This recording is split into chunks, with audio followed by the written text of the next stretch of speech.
خسیس، این ویدیو برای توی که پول به گیاه نمیدی، یکی رو بکنی دوتا رو بکنی 3 تا. خوام بهت بگم این زامیفولیا رو چجوری قلمه بزنی.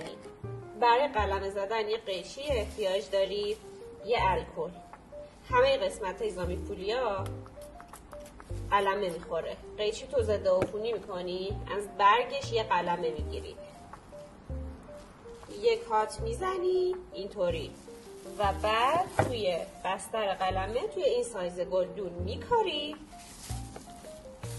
بعد چند ماه میشه این.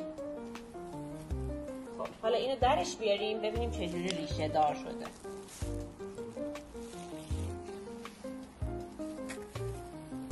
این الان ریزوم داره و یه پاجوش هم زده اینجاش. این تا یه ماه دیگه پاجوشش میاد بالا و یه ساقه جدید مثل این ساقه بهتون میده و یه گیاه جدید دارین. اینو بفرست برای اون دوست خسیست که پول به گیاه نمیده.